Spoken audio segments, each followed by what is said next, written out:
우리가 함께 보실 말씀은 마태복음 26장 14절에서 16절입니다. 마태복음 26장 14절에서 16절, 신약성경 45페이지. 마태복음 26장 14절에서 16절을 같이 한 목소리로 함께 읽도록 하겠습니다. 같이 읽습니다. 그때에 12 중에 하나인 가룟 유다라 하는 자가 대제사장들에게 가서 말하되, 내가 예수를 너희에게 넘겨주리니 얼마나 주려느냐 하니, 그들이 은 30을 달아주거늘 그가 그때부터 예수를 넘겨줄 기회를 찾더라. 아멘. 네, 지금 이 시간 예배하면서 몸과 마음을 들여서 하나님께 영광 돌리는 우리 성도님들을 주님의 이름으로 환영하고 사랑하고 축복합니다. 우리 옆에 있는 분과 인사했으면 좋겠습니다. 당신의 미소가 아름답습니다. 네, 그러면서 미소 한 번씩 지어주시고요. 당신의 미소가 아름답습니다. 제가 설교할 때는요, 꼭 한 번씩 앞에 인사를 합니다. 왜 그런지 아시나요?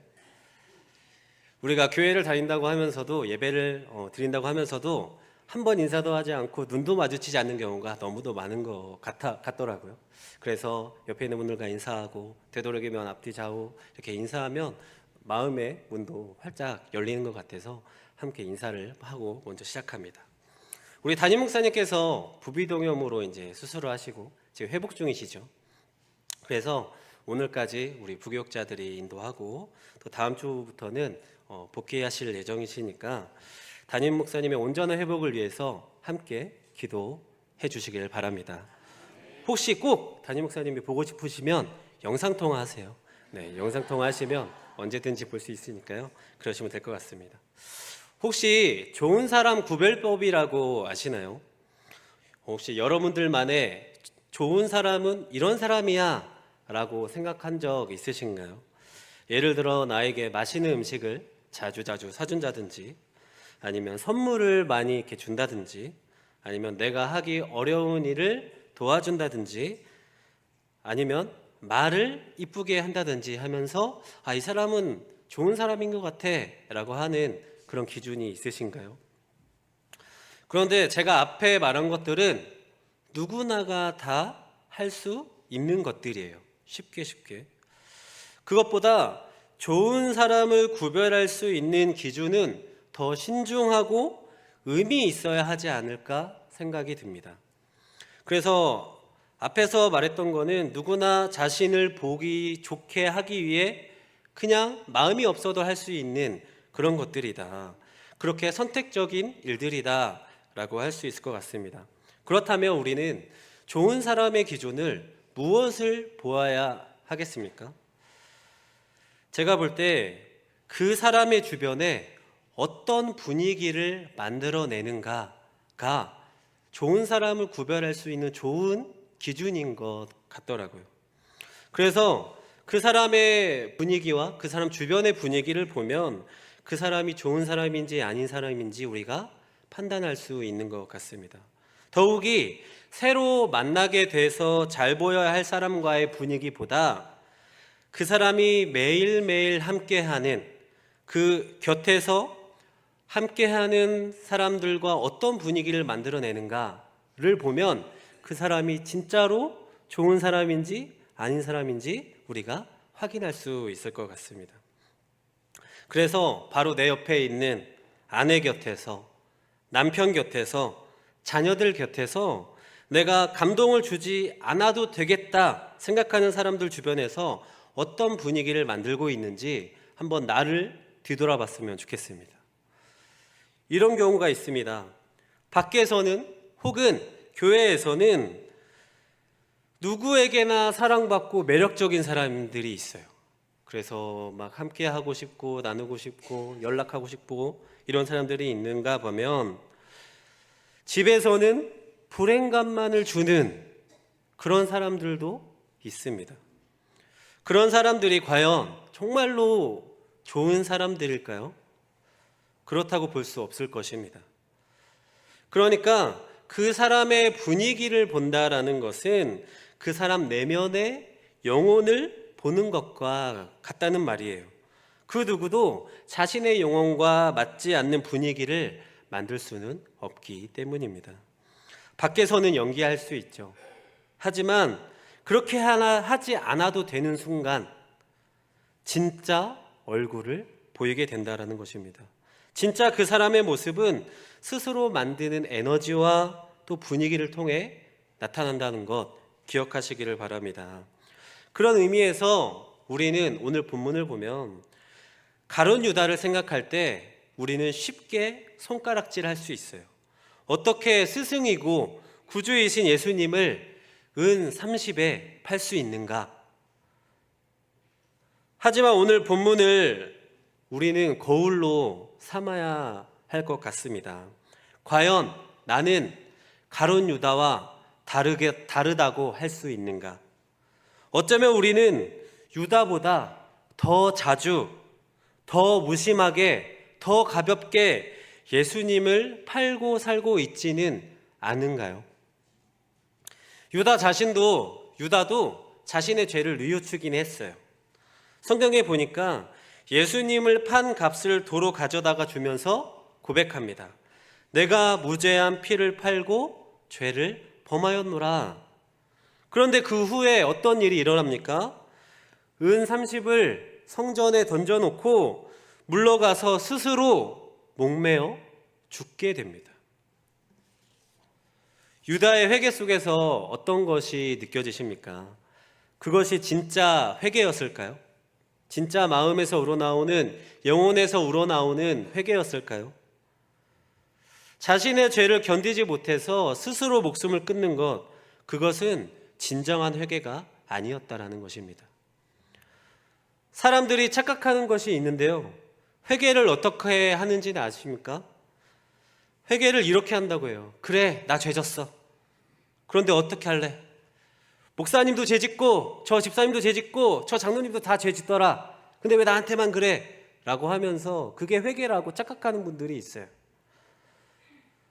근데 그렇게 하는 고백 중에서 정말로 빠진 게 있습니다. 정말로 중요한 게 빠진 게 있어요. 죄에 대한 애통함이 빠진 회개를 우리는 하고 있다는 것입니다. 애통이 무엇입니까? 슬퍼하고 가슴 아파하는 거예요. 그러니까 우리에게는 가슴 찢는 것이 많이 부족하고 없다라는 것입니다. 그러니까 진실됨이 없이 그냥 말로만, 그저 행동으로만 하는 가짜 회개는 이제는 우리의 삶에서 없어져야 할 것입니다. 그런 애통이 없는 회개를 하니까 또 똑같은 죄를 반복해서 짓는 거예요. 회개를 하고도 그것이 나의 삶에 아무런 영향력이 없는 것은 그 회개에 애통이 없기 때문입니다. 내 죄를 깨닫고 회개를 하면서 그 죄가 나를 찌르고 눈물을 흘리고 몸부림치고 어쩔 줄 모르는 그러한 영적 태도가 필요한데 그런 것이 없다라는 거예요. 요즘 사람들의 회개는. 왜 오늘날 한국교회가 숫자가 그렇게 많은데도 세상이 변하지 않습니까? 너무도 가짜들이 많기 때문이에요. 예수 믿는 사람들은 많지만 한 사람도 진실되게 회개하는 사람이 없기 때문이에요. 회개는 너무도 많지만 회개가 없다라는 말입니다. 하나님이 지금 우리에게 정말로 원하시는 것은 진짜 회개인 줄 믿습니다.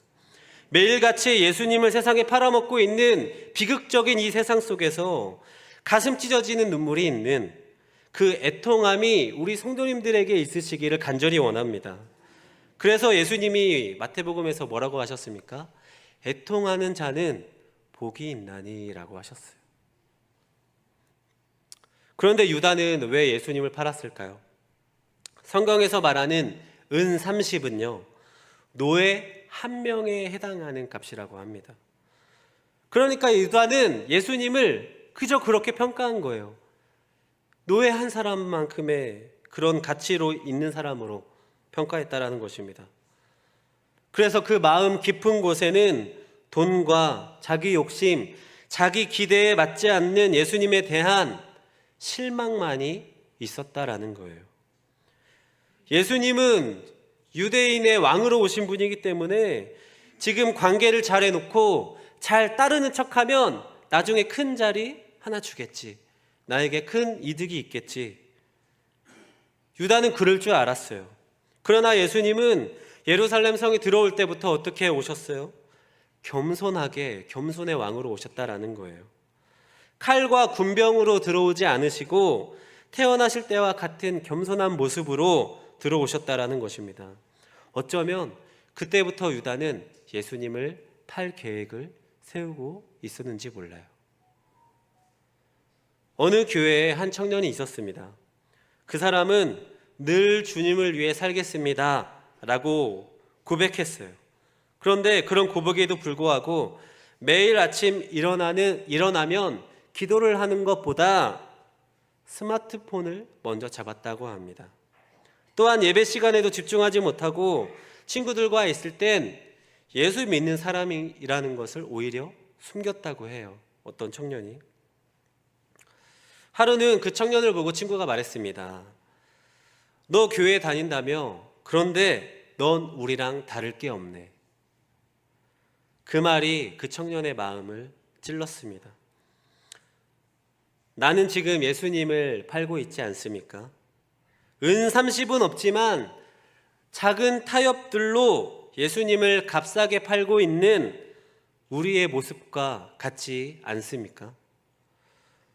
오늘날 우리는 어떤 값으로 예수님을 팔고 있는지 우리는 뒤돌아봐야 됩니다. 첫 번째로 세상의 인정으로 예수님을 판다라는 거예요.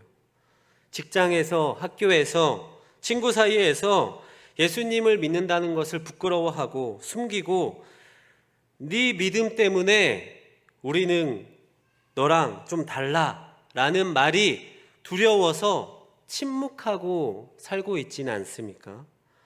그 순간 우리는 은 30을 받은 유다와 다를 바 없는 인생을 살아가게 된다는 거예요. 지금 내 옆에 있는 이들이 세상의 전부가 된 삶을 살아갑니다. 그들에 맞춰서 직업을 갖고 그들에 맞춰서 자녀를 키우며 그들에 맞춰서 삶을 살아가고 있습니다. 그래야 그들이 나에게 이상함을 느끼지 않고 너는 우리와 같은 사람이야 라며 자신들의 공동체에 끼워주기 때문입니다. 이상하지 않습니까? 분명 나는 예수님을 믿는데 매 주마다 예배 드리는데 기도하는데 봉사하는데 세상 속에서는 예수님을 모른 척 살아가는 나 자신이 보이지 않습니까? 그렇다면 이제는 유다와 같은 뉘우침으로 끝나는 것이 아니라 참된 회개를, 애통하는 회개를 해야 할 때입니다. 두 번째로 우리는 죄를 선택하며 예수님을 판단하는 거예요. 거짓말 하나, 음란한 동영상 하나, 도박 한 번, 술 한 모금 이 정도는 괜찮아 하면서 죄와 타협하는 순간 예수님을 내 마음에서 쫓아내고 있는 것과 다름없다라는 것이죠. 너무도 안타까운 사실은 우리 자녀들을 나와 똑같은 죄인들로 만든다는 거예요. 예배 시간에 학원에 있다? 그럼 학원으로 가야지.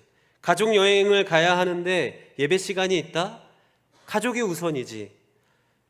예배 시간은 다음에 또 있으니까 다음에 드리면 괜찮을 거야 하면서 말입니다. 제가 오늘 초등부 예배 시간에도 아이들한테 먼저 이야기했어요. 그런 부모가 있다면 너희들이 따끔하게 이야기해라. 가장 먼저는 예배다. 우리 부모님들 세대, 지금 세대들이 정말로 똑바로 들으셔야 돼요. 성경에서 말하는 것은 예배가 우선이고 말씀이 우선입니다. 내가 살아가는데 필요한 어떤 것들이 아니라 내가 누구의 자녀인지를 알고 나의 신분이 무엇인지를 먼저 알고 누구를 먼저 바라보아야 하는지가 우선이다라는 것입니다. 세상의 가치로 예수님을 파는 부모들이 되지 않으시기를 간절히 바랍니다. 특별히 우리 사무실에서 예배하는 우리 부모님들 정말로 마음속에 새기셔야 돼요. 그 아이들이 커서 어떤 자녀로 커 나갈지 기대하면서 키우셔야 돼요. 또한 세 번째로 세상의 가치로 예수님을 판단하는 것입니다. 돈과 성공, 쾌락, 인간관계, 그런 것을 얻기 위해서 예수님의 말씀을 멀리할 때 우리는 우리의 은 30을 받고 예수님을 팔게 되는 삶을 살아가는 것과 마찬가지로 살아갑니다. 이제까지 너무도 직설적으로 말씀드렸지만 우리는 죽을 때까지 예수님을 팔고 살아가게 될 거예요. 현실이 그렇습니다. 그런데 우리는 현실을 직시하는 것보다 예수님의 말씀과 죄에 대한 회개에 직시하는 믿음의 자녀들인 것을 기억하시기를 바랍니다. 그러면 우리의 삶에서는 어떠한 희망도 없이 살아가야만 합니까? 성경에서 유다와 같이 죄를 지은 대표적인 사람이 있습니다. 누가 있죠? 베드로라는 사람이 있죠. 예수님 곁에서 항상 지냈어요. 예수님 곁에서 항상 말씀 듣고 예수님이 일으키시는 여러 가지 기적을 보았습니다. 그런 사람이 베드로예요. 그런데 이 유다와 베드로의 차이는 극명하게 나뉘죠. 어떤 차이가 있습니까? 유다는 믿음이 없이 절망했고 베드로는 믿음으로 회개했다라는 거예요. 믿음은 실수하지 않는 것이 아니라 실수 속에서도 다시 주님께 돌아가는 것을 말하는 것입니다. 예수님의 제1제자였던 베드로는 예수님을 3번이나 부인했어요. 부인하고 저주하고 모른 척했습니다. 그러나 그는 눈물로 애통하며 회개했던 사람이에요. 부활하신 예수님은 그 눈물로 애통해하며 회개했던 그 베드로를 다시 찾아오셨어요. 그리고 그를 위로하시며 다시 세우셨습니다. 눈물로 애통하며 회개하니까 예수님이 용서하시고 다시 나를 찾아오신 것, 그 베드로를 찾아오신 것을 떠올려 보세요. 너무도 부끄러운 죄를 지은 나에게 예수님은 또다시 손을 내밀고 또다시 나를 찾아오신다라니까요. 얼마나 기쁨이 됩니까? 얼마나 감사해요. 지금도 나는 다른 생각을 하며 죄를 짓고 있는데 예수님은 항상 나를 만나기 위해 나의 마음속에 문을 두드리고 계신다라는 겁니다. 어느 날 한 중년 남성이 교회를 찾아왔습니다. 그는 과거에 시기와 거짓으로 가족과 이웃들을 많이 힘들게 했어요. 그래서 스스로 목숨을 끊으려다가 마지막으로 교회에 왔습니다. 그런 그에게 목사님은 말씀했다라고 해요. 유다도 예수님을 팔았습니다. 하지만 그에게도 회개의 기회는 있었습니다. 그 기회를 놓치지 마시기 바랍니다. 그렇게 그 중년 남성은 눈물을 흘리며 회개했고 그날 이후 그의 삶은 완전히 달라졌다라고 합니다. 이 이야기에서 어떤 것이 느껴지셨나요? 세상에서 말하는 저 밑바닥이었던 사람도 예수님을 만나고 애통에 있는 참된 회개를 하니까 그의 삶이 변했다라는 것입니다. 그런데 하물며 지금 저와 우리 성도님들의 삶이 변하지 않을 수 있겠습니까? 아니, 이미 변해서 이 자리에서 함께 예배하고 있는 줄도 모릅니다. 이 말씀을 듣기 위해서, 하나님께 예배하고 영광 돌리기 위해서 말입니다. 우리가 가지고 있는 믿음은 예수님을 파는 것이 아니라 붙드는 것임을 기억하시기 바랍니다. 믿음은 끝까지 주님을 붙드는 거예요. 히브리서 11장 6절에 보면 이렇게 나옵니다. 다 같이 읽어볼까요? 시작. 믿음이 없이는 하나님을 기쁘시게 하지 못하나니. 아멘.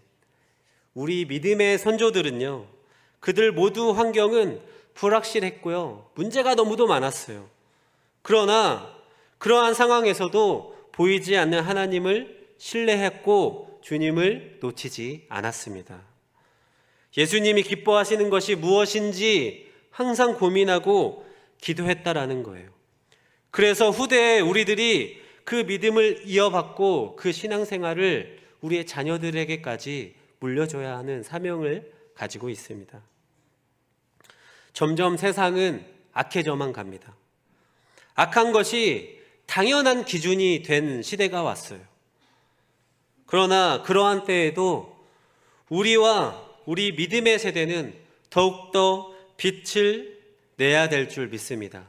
그래서 내가 정말 너무도 악한 죄인인 줄을 깨닫고 또한 그 죄를 회개하는, 그래서 예수님을 붙드는 그런 강한 믿음을 가지는 우리 성도님들이 다 되시기를 주님의 이름으로 축복합니다. 말씀을 맺도록 하겠습니다. 사랑하는 오성생명교회 성도 여러분, 지금 나는 어떤 모습을 하고 있습니까? 유다입니까? 베드로입니까? 오늘 우리의 삶에서 예수님을 팔고 있는 순간은 없으셨습니까? 믿음 없이 무기력하게 죄를 택하고 세상의 소리에 흔들리고 침묵했던 순간들 떠올리시기 바랍니다. 그러나 그러한 순간에도 지금도 주님은 우리에게 묻고 계십니다. 너는 나를 믿느냐? 믿음으로 예수님을 팔지 않고 붙드는 삶을 선택하시기를 간절히 바랍니다. 그 믿음이 저와 우리 자녀들을 살리게 될 줄 믿습니다. 그렇게 세상을 변화시키며 예수님께 영광 돌리는 삶을 살아가야 할 것입니다. 예수님을 팔지 않으려면요, 지금 나의 삶이, 나의 상태가 어떠한지를 정확하게 판단해야 돼요. 오늘 나의 은30이 무엇인지, 내가 아직도 놓지 못하고 지고 있는 것이 무엇인지, 그래서 안심이 되고 세상 속에서 평안함을 갖고 있게 되는 것이 무엇인지를 깨달으시기를 바랍니다. 세상의 인정입니까? 나의 만족입니까? 작은 죄와 타협입니까? 지금 이 시간 주님 앞에 눈물로 애통하고 회개하며 고백하시기를 바랍니다. 예수님을 판다는 것은요, 단순히 내가 은30을 받고 무언가를 얻고 파는 것이 아니에요. 그런 사건이 아니에요. 우리의 마음속에서 예수님보다 더 귀한 것들을 선택하는 아주 큰 죄라는 것입니다. 이 세상의 그 어떤 것보다 예수님을 우선으로 두시는 삶의 기준을 세우는 우리 성도님들이 되지 않으시기를 간절히 바랍니다. 그래서 이런 고백과 기도를 드리는 삶을 사셨으면 좋겠어요. 주님, 저는 오늘도 당신을 팔았습니다. 하지만 다시 주님께 돌아오길 원합니다. 저를 용서하시고 붙들어 주시옵소서. 절대 흔들리지 않는 믿음 가지시기를 바랍니다. 세상에서 주는 고통은, 세상에서만 일어나는 그 문제는 우리 주님이 보시기에, 우리 믿는 자들이 생각하기에 아무런 의미가 없음을 깨닫고 주님이 그것을 갚아주실 때까지, 주님이 해결해 주실 때까지 믿음으로 인내하며 기도하며 소망하시기를 바랍니다. 그래서 너무도 악하여, 너무도 약하고 악하여 매일매일 죄를 짓는 나를 택해 주신 그 주님의 은혜에 감사하며 유다와 같은 길이 아니라 베드로와 같이 애통하며 회개하는 삶을 살아가는 우리 모든 오송생명교회 성도님들이 다 되시기를 주님의 이름으로 축복합니다. 기도하겠습니다. 오늘도 하나님께 예배하며 귀한 말씀 듣게 하심을 감사드립니다. 우리 주님은 내가 죄에서 떠나 눈물로 애통하며 회개하기를 원하시는 분인 줄 믿습니다. 가룟 유다가 은30에 예수님을 팔았던 그 날이 오늘 우리의 모습이 되지 않게 하여 주시옵소서. 또한 작은 죄, 작은 타협, 세상의 유혹으로 예수님을 십자가에 다시 못 박지 않게 하셔서 유다의 길이 아니라 회개하고 애통한 베드로의 길을 걷게 하시며 다시 주님 앞에 서는 은혜를 허락하여 주시옵소서. 우리의 믿음 없음으로 인해서 주님을 외면하고 헐값에 팔았던 순간들을 용서하여 주시옵시고 믿음으로 예수님을 붙드는 자들이 되게 하여 주시옵소서. 나를 사랑하시고 용서해 주시며 다시 은혜의 감격을 부어주실 우리 주 예수 그리스도의 이름으로 기도드립니다. 아멘.